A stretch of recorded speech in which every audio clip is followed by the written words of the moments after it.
Hello friends, welcome to Ram Source. This is Understanding jQuery second session jQuery selectors. And in the session oda learning objectives enna appdin pathona window.load kum document.ready kum ulla வித்தியாசத்தை பத்தி பார்க்க போறோம். And what is a selector and எத்தனை விதமான selectors இருக்கு அத பத்தி பார்க்க போறோம்.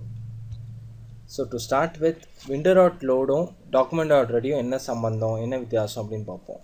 First document.readyங்கிறது பற்றி நம்ம போன வீடியோலேயே நம்ம பார்த்துருப்போம். ஓகே, இது எதுக்கு அப்படின்ட்டு நான் போன வீடியோவில் சொல்லியிருப்பேன். It executes only after the DOM structure is fully loaded. அதாவது நம்மளோட டாக்குமெண்ட் ஆப்ஜெக்ட் மாடலோட ஸ்ட்ரக்சரை எல்லா ப்ரௌசரும் இன்டர்பிரேட் பண்ணி நம்மளுக்கு காட்டும். அந்த DOM ஸ்ட்ரக்சர் உங்கள் ப்ரௌசரில் லோட் ஆகிற வரையும் தான் document.ready வெயிட் பண்ணும். ஒன்ஸ் DOM ப்ரௌசரில் லோட் ஆகிடுச்சு, ஓகே நம்ம எக்ஸிக்யூட் பண்ணலாம், டாக்குமெண்ட் பக்காவாக இருக்குது அப்படின்ன உடனே அது எக்ஸிக்யூட் ஆக ஆரம்பிச்சிடும். இது மற்ற இமேஜஸ்ஸு எந்த கண்ட்ரோல்ஸ்க்காகவும் இது வெயிட் பண்ணாது. புரியுதுங்களா? ஸோ document.readyக்கு பொறுத்த வரையும் அதுக்கு DOM ஸ்ட்ரக்சர் லோட் ஆனால் சரி. பட் இதுக்கு அப்படியே ஆப்போசிட்டாக window.load ஃபங்க்ஷன். இது என்ன அப்படின்னு பார்த்தீங்கன்னா, எல்லா இமேஜஸ்ஸு கண்ட்ரோல்ஸ் எல்லா காம்பனன்ட்ஸ் ஒரு ஃபார்மோட காம்பனன்ட்ஸ் எல்லாமே லோட் ஆனதுக்கு அப்புறமா தான் நம்ம window.loadங்கிற அந்த பர்டிகுலர் மெத்தட் எக்ஸிக்யூட் ஆகாது. அதுக்கு முன்னாடி எக்ஸிக்யூட்டே ஆக மாட்டார். அதுதான் இந்த இடத்துல நான் சொல்லியிருக்கேன். ஸோ document.readyயை பொறுத்த வரையும் அதுக்கு DOM ஸ்ட்ரக்சர் லோட் ஆனாலே போதும், இமேஜஸ்லாம் லோட் ஆகணும்னு அவசியம் கிடையாது, அதுக்கு முன்னாடி எக்ஸிக்யூட் ஆகிடும். பட் வேறாஸ் நமக்கு டாக்குமெண்ட்ஸ் எல்லாமே லோட் ஆகணும், இமேஜஸ்லேருந்து கண்ட்ரோல்ஸ்லேருந்து எல்லாமே நமக்கு லோட் ஆகணும் அப்படின்னா நம்ம window.loadங்கிற அந்த பர்டிகுலர் மெத்தட் யூஸ் ஆகலாம். ஸோ இதுலேருந்து நமக்கு தெரியுது. ஸோ document.readyங்கிற அந்த பர்டிகுலர் ஃபங்க்ஷன் எக்ஸிக்யூட் ஆனதுக்கு அப்புறமா தான் window.loadங்கிற அந்த பர்டிகுலர் மெத்தட் எக்ஸிக்யூட் ஆகும். ஏன்னா DOM ஸ்ட்ரக்சர் தான் ஃபஸ்ட்டு லோட் ஆகும் எல்லா இமேஜஸோடையும். சரிங்களா? ஸோ அப்போ document.readyக்கு தான் ஃபஸ்ட்டு ப்ரிஃபரன்ஸ் கிடைக்கும். அண்ட் அடுத்தது செலக்டர்னா என்ன? It is used to select the DOM elements present in the HTML document. நம்ம HTML டாக்குமெண்ட்டில் இருக்கிற எல்லா DOM எலிமெண்ட்டையும் செலக்ட் பண்ணுறதுக்காக வேண்டியதான் இந்த செலக்டர் jQueryயில் இருக்குது. பொதுவாக நம்ம செலக்டர்ஸை CSSலேயே பார்த்துருப்போம். சேம் கைண்ட் ஆஃப் செலக்டர்ஸும் இங்கேயும் கொஞ்சம் இருக்குது. அது தவிர்த்து கொஞ்சம் எக்ஸ்ட்ரா செலக்டர்ஸ் கூட இருக்குது. அது என்னென்னு பற்றி போக பார்ப்போம். And selectors in jQuery use the dollar symbol to represent. So நம்ம செலக்டர்ஸை ஐடென்டிஃபை பண்ணுறதுக்கு jQueryயில் சேம் டாலர் சிம்பிள் பேராந்தசிஸ் தான் யூஸ் பண்ணுவோம் இந்த இடத்துல கூட. And these selectors help in selecting one or more elements. ஒரு எலிமெண்ட் தான் செலக்ட் பண்ண முடியுமா அட் அ டைமில் அப்படின்னு கேட்டாங்கன்னா இல்லை, ஒன்றுக்கு மேற்பட்ட எலிமெண்ட்ஸை கூட நம்மளால் செலக்ட் பண்ண முடியும். சரிங்களா? ஸோ அதுக்கு தான் இந்த jQueryயில் இருக்கிற செலக்டர்ஸோட ஸ்பெஷாலிட்டியே. And even the user can perform some event handling mechanisms கூட பண்ணலாம். ஸோ ஈவெண்ட் ஹேண்ட்லிங்னால் நம்ம போன வீடியோலையும் பார்த்துருப்போம். கிளிக் யூஸ் பண்ணோம் அண்ட் லோடு யூஸ் பண்ணோம். ஸோ இதெல்லாமே பண்ணோம் இல்லையா? அதே மாதிரி இந்த இடத்துல கூட நம்ம செலக்டர்ஸ் யூஸ் பண்ணி ஏதாவது ஈவெண்ட் ஹேண்ட்லிங் மெக்கானிசம்ஸ் கூட நம்மளால் ஈஸியாக பண்ண முடியும். அண்ட் எத்தனை விதமான செலக்டர்ஸ் இருக்குது அப்படின்னு பார்த்தோன்னா 4 விதமான செலக்டர் கேட்டகரிஸ் இருக்குது. ஒவ்வொரு கேட்டகரிக்குள்ளேயும் நிறைய செலக்டர்ஸ் இருக்குது. சரிங்களா? அந்த கேட்டகரி எந்தெந்த மாதிரி பிரிக்கிறோம் அப்படின்னு பார்த்தீங்கன்னா basic, hierarchy, attribute and form. So first basic selector அப்படின்னு பார்த்தோன்னா ஸோ இந்த 5 செலக்டர்ஸ் இருக்குது. So first element. பொதுவாக எலிமெண்ட்டுனாலே நமக்கு மைண்டுக்கு வருது டேக்ஸ் இல்லையா? ஓகே, ஸோ அந்த டேக்கை தான் நம்ம எலிமெண்ட்டுன்னு சொல்லுவோம். அதே மாதிரி இப்போ நம்ம HTML கோடிங்கில் ஏதாவது ஒரு டேக் இருக்குது, அந்த டேக் இல்லை அந்த எலிமெண்ட்டை நான் ஐடென்டிஃபை பண்ணும் jQuery மூலமாக. அதுக்கு ஏதாவது ஒரு ஈவெண்ட் ஹேண்ட்லிங் மெக்கானிசம் நான் தர விருப்பப்படுறேன் அப்படின்னா நீங்கள் டேரெக்டாக இந்த டாலர் சிம்பிள் கொடுத்து டபுள் கோட்ஸ்குள்ளே அந்த பர்டிகுலர் டேக் நேம், அதாவது அந்த எலிமெண்ட் நேமை தந்தாலே போதுமானது. டக்குன்னு அந்த ஐடென்டிஃபை பண்ணிவிட்டோம் அந்த எலிமெண்ட்டை. இல்லைங்க வேண்டாம், நான் ஸ்பெசிஃபிக்காக ஐடி அட்ரிபியூட் யூஸ் பண்ணி நான் பண்ணிக்கிறேன் அப்படின்னாலும் பண்ணிக்கலாம். அது உங்களோட விருப்பம். ஸோ இதை எப்படி பண்ணோம் அப்படின்னு பார்த்தீங்கன்னா, ஒரு ஐடி அட்ரிபியூட்டை பேஸ் பண்ணி, அதாவது நம்ம ஹேஷ்டேக் யூஸ் பண்ணி ஐடென்டிஃபை பண்ணோம். இது பொதுவாகவே பேசிக் ஆஃப் HTML நமக்கு தெரிய வரும். சரிங்களா? ஒரு CSS செலக்டர் எப்படி நம்ம செலக்ட் பண்ணுறது, ஓகே ஐடி அட்ரிபியூட் யூஸ் பண்ணால் ஹேஷ் யூஸ் பண்ணோம், அதுவே ஒரு கிளாஸ் அட்ரிபியூட் யூஸ் பண்ணால் டாட் யூஸ் பண்ணோம் அப்படிங்கிறது நமக்கு basics of CSS and HTML நம்ம பார்த்துருப்போம். ஸோ அதே தான் இங்கே கேரி ஓவர் ஆகுது. பட் ஆனால் அதுக்கு ப்ரிஃபிக்ஸில் நமக்கு இந்த டாலர் சிம்பிள் அண்ட் பேராந்தசிஸ் கொடுக்கணும். அதுக்குள்ளே தான் நம்ம அந்த கிளாஸ் நேமையும் அந்த ஐடி நேமையும் நம்ம தரோம். ஓகே, அந்த ப்ரிஃபிக்ஸ் எல்லாமே சேம் தான். ஐடி செலக்டருக்கு ஹேஷு, கிளாஸ் செலக்டருக்கு டாட்டு. ஓகே, ஸோ இது மட்டுமே இல்லை, யூனிவர்சல் செலக்டர்னு ஒன்று இருக்குது. யூனிவர்சல் செலக்டர்னால் எல்லா எலிமெண்ட்டும், அதாவது அந்த பர்டிகுலர் வெப்பேஜில் இருக்கிற எல்லா எலிமெண்ட்டும் நான் செலக்ட் பண்ண விருப்பப்படுறேன் அப்படின்னா சிம்பிளாக இந்த டபுள் கோட்ஸ்குள்ளே ஸ்டார், அதாவது நம்ம ஆஸ்டரிஸ்க்கை மட்டும் கொடுத்து விட்டிங்கன்னு வச்சுக்கோங்க, அந்த வெப்பேஜில் இருக்கிற எல்லா எலிமெண்ட்ஸும், அந்த பாடி டேக்குள்ளே இருக்கிற எல்லா எலிமெண்ட்ஸையும், டாம் ஸ்ட்ரக்சரில் பிலாங் இருக்கிற எல்லா எலிமெண்ட்ஸையும் வந்து செலக்ட் பண்ணி காமிச்சிடும் யூனிவர்சலாக. அதாவது எல்லா எலிமெண்ட்ஸையும் சேர்த்து செலக்ட் பண்ணிடும். ஓகே, இல்லைங்க நான் வந்து எனக்கு இஷ்டப்படி நான் ஸ்பெசிஃபை பண்ணிக்கிறேன், எனக்கு எந்தெந்த எலிமெண்ட் செலக்ட் ஆனால் போதும், எனக்கு எல்லா எலிமெண்ட்டும் தேவையில்லை அப்படின்னா கூட நமக்கு அது வழி இருக்குது. எந்த எலிமெண்ட்டு தேவையோ அந்த எலிமெண்ட்டை மட்டும் மல்டிபிள் எலிமெண்ட்ஸ், அதாவது ஒன்றுக்கு மேற்பட்ட எலிமெண்ட்ஸை நீங்கள் கமா கொடுத்து அப்படியே செலக்ட் பண்ணிக்கலாம். ஃபார் எக்ஸாம்பிள், சார் எனக்கு வந்து H1லேருந்து H3 வரையும் எனக்கு தேவை, ஆனால் எனக்கு அந்த பி டேக்லாம் தேவையில்லை அப்படின்னா H1, H2, H3ன்னு கொடுத்துக்கலாம் நீங்கள். ஸோ அந்த 3 இது மட்டும்தான் உங்களுக்கு எக்ஸிக்யூட் ஆகும். பி டேக்கோ ஐ டேக்கோ இல்லை யூ டேக்கோ எதுவுமே செலக்ட் ஆகாது. ஓகே, ஸோ இது எல்லாத்துக்கும் தகுந்த மாதிரி நம்ம ஒரு ப்ராக்டிக்கல் எக்ஸாம்பிள் பார்ப்போம், இன்னும் உங்களுக்கு தெளிவாக புரியும். ஸோ நம்ம இப்போ ஒரு ப்ராக்டிக்கல் எக்ஸாம்பிள் பார்ப்போம். ஸோ நான் ஆல்ரெடி ஒரு கோடு ஒன்று எழுதி வச்சுருக்கேன். ஸோ இப்போ இந்த கோடில் பார்த்தீங்கன்னா ஹெட் டேக்குள்ளே 2 ஸ்கிரிப்ட் டேக் இருக்குது. நம்ம போன வீடியோவில் பார்த்த மாதிரியே தான். ஃபஸ்ட்டு ஸ்கிரிப்ட் டேக் வந்து எஸ்ஆர்சி ஆட்ரிபியூட்டுக்கு வந்து நான் நம்மளோட அப்சல்யூட் பாத் தந்திருக்கேன். ஸோ இது வந்து சியில் யூசர்ஸ் ஆஃப் ராமன்கிற இந்த பர்டிகுலர் ஃபோல்டரில், டெஸ்க்டாப்புங்கிற ஃபோல்டரில் jQuery இந்த ஃபைல் இருக்குது.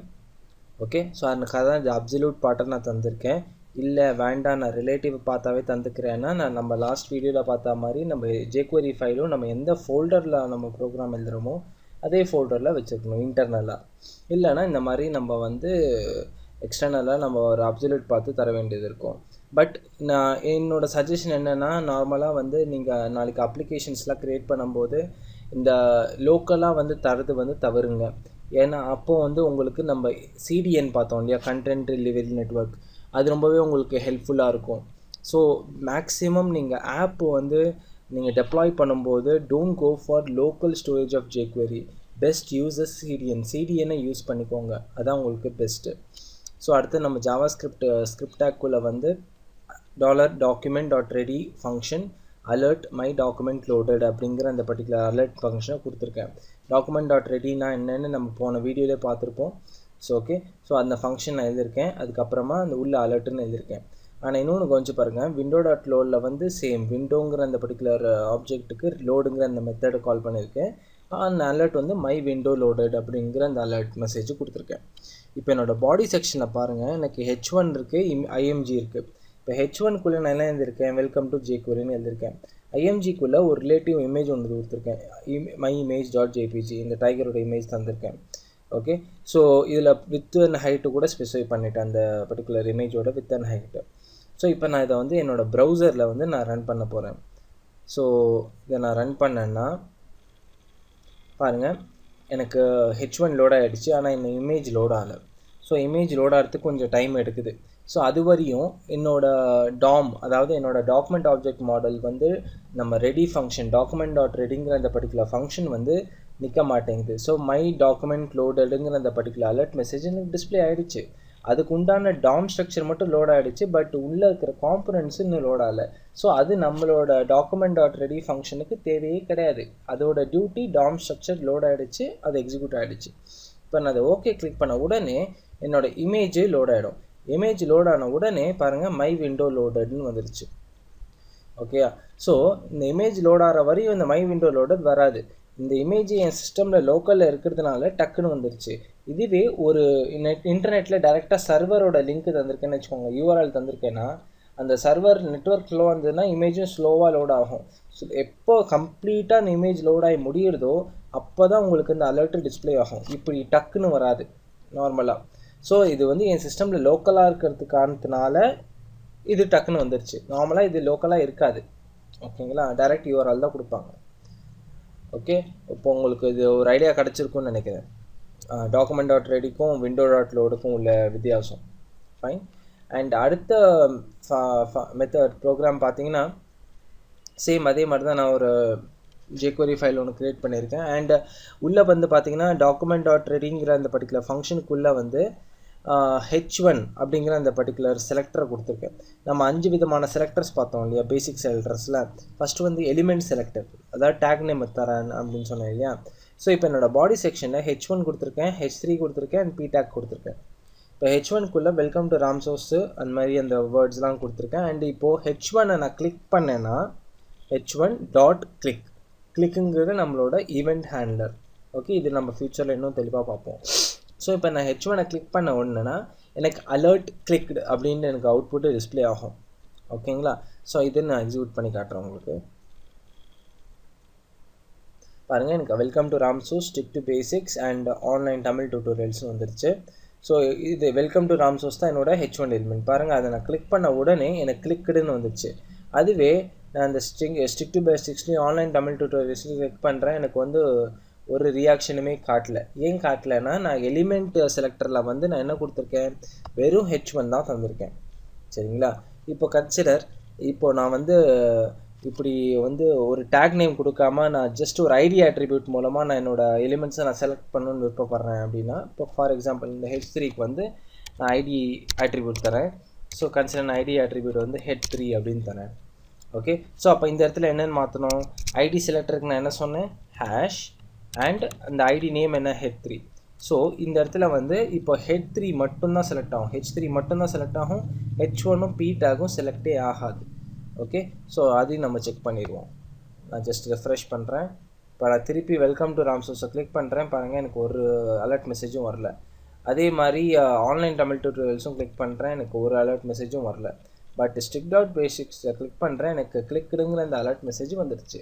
ஏன் வந்துருச்சு அப்படின்னா நான் H3ங்கிற அந்த பர்டிகுலர் ஐடி ஆட்ரிபியூட் H3ங்கிறத வந்து என்னோடய jQuery கோடில் தந்திருக்கேன். ஓகே, ஸோ அதுக்கு அடுத்தது பார்த்திங்கன்னா கன்சிடர் நான் ஒரு ஐடிக்கு பதிலாக நான் ஒரு கிளாஸ் கொடுக்கணுன்னு விருப்பப்படுறேன் அப்படின்னு வச்சுக்கோங்க. ஸோ இப்போ நான் கிளாஸ்னு ஒன்று க்ரியேட் பண்ணுறேன். கிளாஸு சேம் H3 தரேன், டாட் கிளிக்டு. இப்போ இந்த கிளாஸ்னால் நான் இப்போ டவுட் வருது, என்னென்னா கிளாஸுக்கும் ஐடிக்கும் என்ன வித்தியாசம் அப்படின்ட்டு நான் பல தடவை நான் டுட்டோரியல் வீடியோஸில் சொல்லியிருக்கேன். ஸோ கன்சிடர் இப்போது நான் இது வந்து ஒரு H2 எலிமெண்ட்னு வச்சுக்கோங்க, கிளாஸ் ஈக்குவல் டு H2ன்னு தரேன். ஓகே, ஸோ இந்த இடத்துல வந்து பார்த்திங்கன்னா சென்னை, சும்மா சென்னைன்னு தரேன். ஸோ இப்போ இந்த இடத்துல கவனிச்சு பாருங்கள், H3 வந்து ஸ்டிக் டு பேசிக்ஸ் இருக்கும், H2 வந்து சென்னை இருக்கும். ஆனால் இந்த இடத்துல ரெண்டுத்துக்கும் வந்து என்ன கிளாஸ் பார்த்திங்கன்னா H3 தான். ஓகே, ஸோ இப்போ நான் இதை வந்து நான் ரன் பண்ணேன்னா பாருங்கள், எனக்கு வெல்கம் டு ராம்சோஸ் கிளிக் பண்ணுறேன், ஒரு ரியாக்ஷனுமே இல்லை. ஆன்லைன் தமிழ் டியூட்டோரியல்ஸ் கிளிக் பண்ணுறேன், ஒரு ரியாக்ஷனுமே இல்லை. பட் ஸ்டிக் டு பேசிக்ஸை கிளிக் பண்ணுறேன், எனக்கு கிளிக்குங்கிற அந்த பர்டிகுலர் மெசேஜ் எனக்கு டிஸ்பிளே ஆகுது. அதே மாதிரி சென்னையை கிளிக் பண்ணுறேன், சென்னையை கிளிக் பண்ணாலும் எனக்கு அந்த பர்டிகுலர் மெசேஜ் டிஸ்பிளே ஆகுது. நீங்கள் ஒன்று கேட்கலாம், சார் இது H3 இது H2 எப்படி வந்து ரெண்டுத்துக்கும் மிங்கிள் ஆகுது? ஏன்னா H3 H2 belongs to the same class. என்ன கிளாஸ்க்கு பிலாங் ஆகுது? H3 அப்படிங்கிற அந்த பர்டிகுலர் கிளாஸ் நேமுக்கு பிலாங் ஆகுறதுக்கானதுனால அது வந்து எக்ஸிக்யூட் ஆகுது. அதுக்கு சேம் டேக்காக தான் இருக்கணும்னு ஒன்றும் அவசியம் கிடையாது. சரிங்களா? ஸோ அடுத்தது வந்து பார்த்திங்கன்னா நம்ம ஆல் செலக்டர், நான் ஆல்ரெடி சொன்ன மாதிரி யூனிவர்சல் செலக்டர் நான் சொன்னேன் இல்லையா? ஸோ அதுக்கு வந்து ஜஸ்ட் நான் ஸ்டார்னு ஸ்பெசிஃபை பண்ணிவிட்டு இப்போ நான் இதை வந்து என்னோடய ப்ரௌசரில் ரன் பண்ணேன்னா பாருங்கள். ஸோ இந்த பாருங்கள், எந்த எலிமெண்ட்டை கிளிக் பண்ணாலும் எனக்கு அந்த அவுட்புட் வரும். கிளிக்டு சென்னையை கிளிக் பண்ணாலும் எனக்கு அவுட்புட் வருது, இந்த பேராகிராஃப் டேக்கை கிளிக் பண்ணாலும் எனக்கு அவுட்புட் வருது. இதில் நமக்கு என்ன தெரிய வருது அப்படின்னு பார்த்தீங்கன்னா, எந்த எலிமெண்ட்டு நம்ம பாடி செக்ஷனில் இருக்கிற எந்த எலிமெண்ட்டை கிளிக் பண்ணாலும் அது யூனிவர்சலாக செலக்ட் ஆகி எல்லா எலிமெண்ட்டுக்கும் அந்த பர்டிகுலர் ஈவெண்ட் வந்து அக்கர் ஆகும்.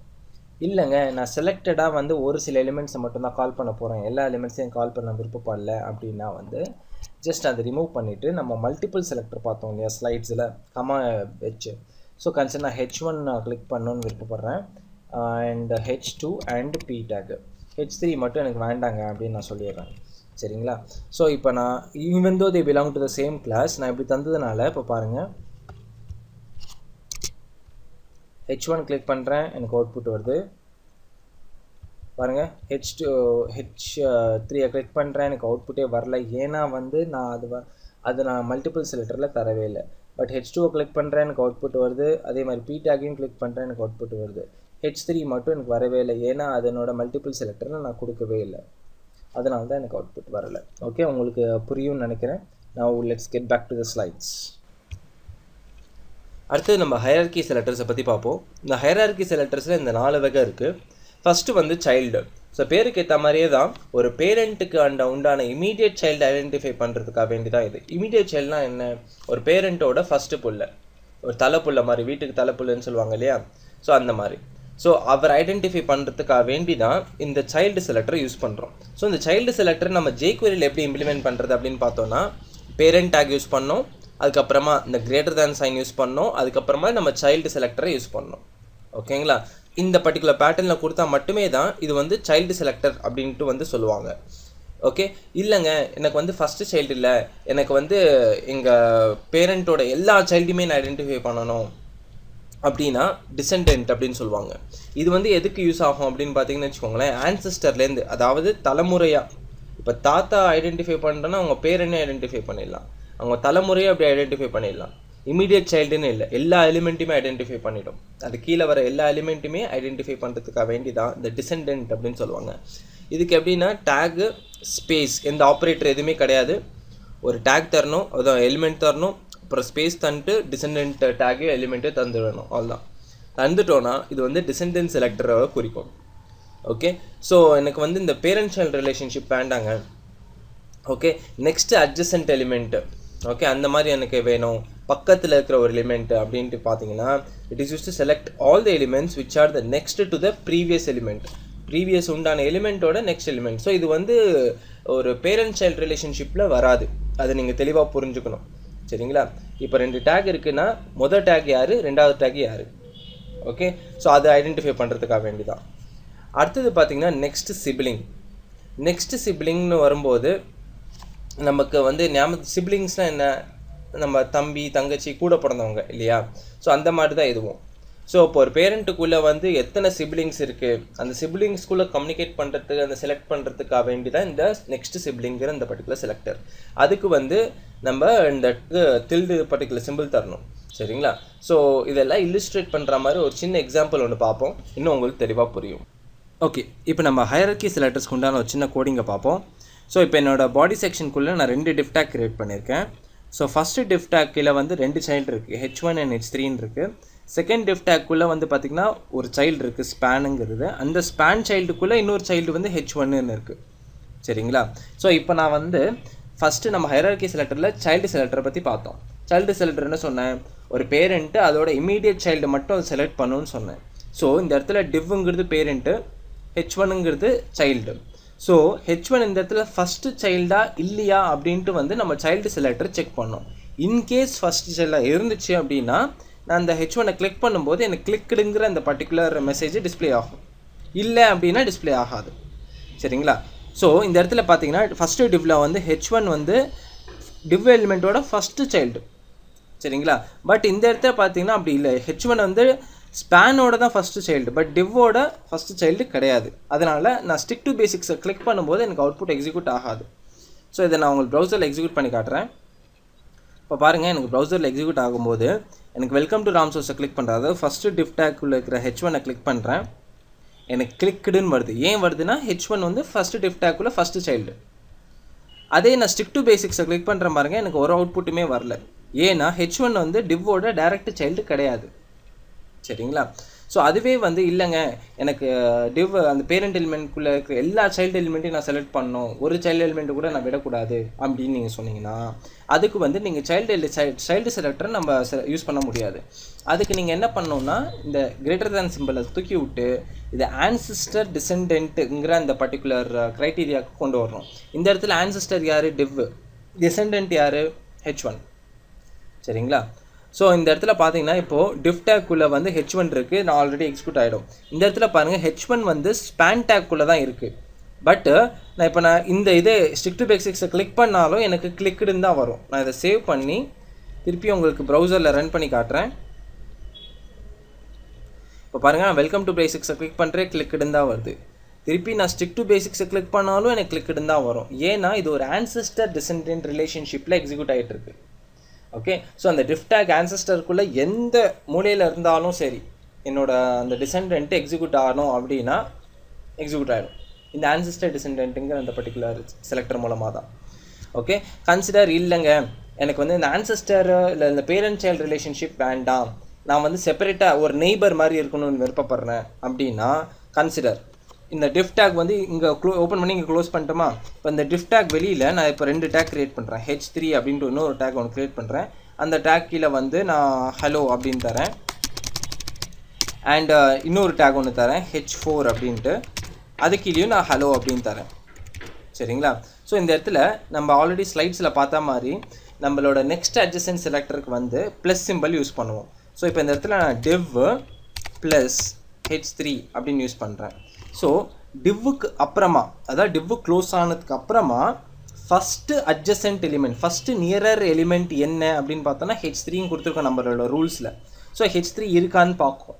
ஆமாங்க இருக்குது. அதை கிளிக் பண்ணிங்கன்னா உங்களுக்கு கிளிக்குடுங்கிற அந்த பர்டிகுலர் மெசேஜ் உங்களுக்கு ஸ்க்ரீனில் டிஸ்பிளே ஆகும். சரிங்களா. ஸோ இப்போ நான் இதை ப்ரௌசரில் எக்ஸிக்யூட் பண்ணி காட்டுறேன் உங்களுக்கு. பாருங்கள், எனக்கு h3 அண்ட் h4 ஹலோ வந்துருச்சு. இப்போ நான் h3 ஹலோவை கிளிக் பண்ணேன்னா எனக்கு கிளிக்குடுங்கிற அந்த பர்டிகுலர் மெசேஜ் வரும். இதுவே h4 கிளிக் பண்ணேன்னா எனக்கு வராது. ஓகேங்களா. இதுதான் இந்த இடத்துல நீங்கள் புரிஞ்சுக்க வேண்டிய விஷயம். இப்போது இந்த இடத்துல கன்சிடர் இல்லைங்க, எனக்கு இந்த டிவ்வோட கன்ஃபியூஸ் ஆகுது. ஓகே, கன்சிடர் இப்போ நான் h3 h4 தர முடியாதான்? தரலாம், ஒன்றும் ப்ராப்ளம் இல்லை. இப்போ h3 தந்துட்டீங்க, இப்போ இந்த இடத்துல h4 தரீங்க. ஓகே, இப்போ இந்த இடத்துல h3 வந்து ப்ரீவியஸ் எலிமெண்ட், h4 வந்து நெக்ஸ்ட் அட்ஜசன்ட் எலிமெண்ட் இல்லைங்களா. ஸோ இப்போ இந்த h3 ஹலோவை நான் கிளிக் பண்ணேன்னா எனக்கு எந்த அவுட்புட்டுமே வராது. என்ன, ஏன்னா இந்த இடத்துல h3 வந்து ப்ரீவியஸ் எலிமெண்ட் ஆகிடுச்சு. இப்போது நம்ம கேஸில், நம்ம எக்ஸாம்பிளில் இப்போ h4 கிளிக் பண்ணால் தான் எனக்கு கிளிக்குங்கிற அந்த பர்டிகுலர் மெசேஜ் எனக்கு டிஸ்பிளே ஆகும். ஸோ இப்போ நான் அதை ரன் பண்ணி இப்போ நான் h4 கிளிக் பண்ணுறேன். பாருங்கள், எனக்கு கிளிக்குன்னு வருது. அதே நான் h3 கிளிக் பண்ணும்போது எனக்கு அவுட்புட்டே வரலை. ஏன்னா h4 தான் நெக்ஸ்ட் அட்ஜசன்ட் எலிமெண்ட். யாருக்கு? h3ங்கிற அந்த ப்ரீவியஸ் எலிமெண்ட்டுக்கு. ஓகேங்களா. ஸோ இது வந்து இந்த தேர்டு செலக்டரை பற்றி பார்த்தோம். இப்போ அடுத்த செலக்டர் வந்து நம்மளோட நெக்ஸ்ட் சிப்ளிங் செலக்டர், அதாவது ஒரு கூட பிறந்தவங்க மாதிரி ஒரு அண்ணா தங்கச்சி, அந்த ரிலேஷன்ஷிப்பை நம்ம எப்படி காட்டுறது நம்மளோட டேக்ஸ் மூலமாக, டாம் மூலமாக அப்படின்னு பார்த்தோன்னா, ஸோ கன்சிடர் இந்த இடத்துல நான் வந்து div tag யூஸ் பண்ணுறேன். நான் உங்களுக்கு ஒரு எக்ஸாம்பிள் காட்டுறேன், அதுக்கப்புறமா உங்களுக்கு தெளிவாக புரியும். இந்த இடத்துல பாருங்கள், நான் இப்போ h3 தரேன். ஸோ div tag குள்ளே இருக்கிற h3 யார்? div tag இது பேரெண்ட்டு, h3 வந்து சைல்டு. இப்போ நான் அதை கிளிக் பண்ணேன்னா பாருங்கள், எனக்கு அவுட்புட்டில் இப்போ நான் இந்த div tagஓட h3, அதாவது நம்ம தமிழ் டியூட்டோரியல், சரிங்களா. Okay, div tagஓட h3 Tamil tutorials. இதை கிளிக் பண்ணும்போது எனக்கு எந்த அவுட்புட்டுமே வராது. ஏன்னா இந்த இடத்துல நம்ம ஒரு பேரண்ட் சைல்டு ரிலேஷன்ஷிப்பை சொல்லலை, ஒரு சிபிலிங் ரிலேஷன்ஷிப்பை தான் சொல்லிகிட்டு இருக்கோம். அதாவது கூட பிறந்தவங்க மாதிரி. இப்போ இந்த இடத்துல கூட பிறந்தவங்க, h3யோட கூட பிறந்தவங்க யார்? h1 தான். சரிங்களா. ஸோ இப்போ அந்த இடத்துல இப்போ நான் h1 தான் ஸ்பெசிஃபை பண்ணுமே தவிர டிவ்வை ஸ்பெசிஃபை பண்ணக்கூடாது. அதை காட்டுறதுக்காக வேண்டி தான். ஸோ இப்போ இந்த h1ஓட சிபிலிங் h3ஆன்னு பார்க்கும். ஆமாம் அப்படின்னா வந்து அதை எக்ஸிக்யூட் பண்ணும். ஓகேங்களா. ஸோ இப்போ ஃபார் எக்ஸாம்பிள் இதை நான் ப்ரௌசரில் எக்ஸிக்யூட் பண்ணி காட்டுறேன். இப்போ பாருங்கள், நான் திருப்பியும் இப்போ வந்து நம்மளோட தமிழ் டியூட்டோரியல்ஸை கிளிக் பண்ணுறேன். எனக்கு இப்போ கிளிக்குடுன்னு வருது. ஏன் வருது அப்படின்னா h3 வந்து h1 h3 சிப்ளிங்ஸு, ஓகே, ஒரே பேரண்ட்டோட சிப்ளிங்கு அப்படின்னு சொல்லுது. இப்போ உங்களுக்கு இன்னும் டவுட்டாக இருந்ததுன்னா, இப்போ ஹலோ கூட h3 தானே, சரிங்களா. இப்போ நான் இந்த ஹலோ கிளிக் பண்ணுறேன், எனக்கு எந்த அவுட்புட்டுமே வரல. ஏன் வரல அப்படின்னா இந்த ஹலோங்கிற அந்த h3 வந்து டிவ் பேரண்ட்டோட சைல்டு கிடையாது, அது செப்பரேட்டாக இருக்குது. ஓகேங்களா. ஒரு அந்த ஃபேமிலிக்குள்ளே அது சேரவே இல்லை. இது ஒரு தனி நெய்பர் மாதிரின்னு வச்சுக்கோங்க. அதனால தான் அது எக்ஸிக்யூட் ஆகலை. Okay, so I hope so you understood this. Now let's get back to the slides. Fine, நம்ம இப்போ ஹையரார்கி செலக்டர்ஸை பற்றி பார்த்தோம். ஸோ இப்போ ஒரு சின்ன பிரேக் எடுத்துப்போம். நம்ம அடுத்த வீடியோ டியூட்டோரியல் சீரீஸில் சந்திப்போம். தேங்க்யூ.